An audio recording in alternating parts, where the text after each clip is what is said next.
গ্রাম্য বেলডাঙ্গা। সাধারণ মানুষের সঙ্গে কথা বলছি এবং এই গোটা প্রক্রিয়াটা কিন্তু পুলিশের পক্ষ থেকে বিক্ষোভটা করা হচ্ছে।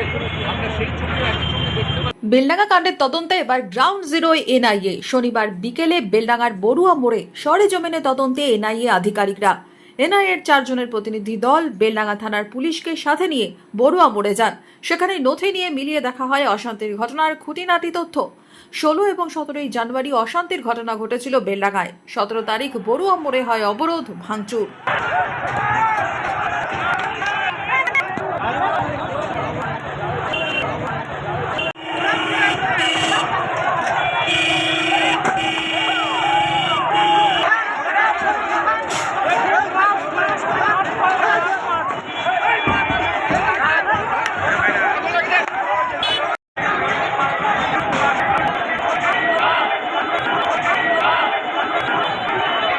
উল্লেখ্য 20 জানুয়ারি ফরেন্সিক দলও বড়ুয়া মোড়ে তদন্তে যায়। 3 জনের প্রতিনিধি দল নমুনা সংগ্রহ করে বিভিন্ন জায়গা ঘুরে দেখেন। ক্যামেরাবন্দিও করা হয়। নমুনা সংগ্রহের পাশাপাশি বেলডাঙ্গা থানাতেও যান ফরেন্সিক দলের সদস্যরা।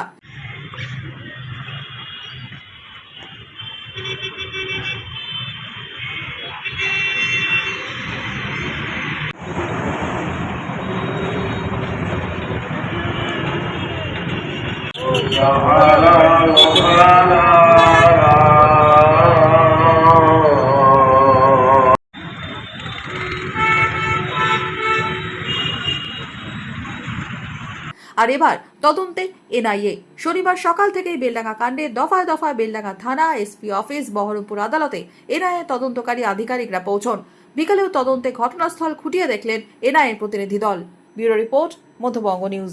মনমোহিনী হেলথ কেয়ার, স্বাস্থ্য সেবায় অটুট শ্রেষ্ঠত্বের শিরোপা। জেলায় প্রথম robotic knee replacement, cardiology with cath lab, neurosurgery, specialised trauma unit থেকে স্পাইন ট্রেন, একগুচ্ছ পরিষেবায় নিয়োজিত। Manmohini health care, quality care with personal touch, Baharampur শিল্প তালুক।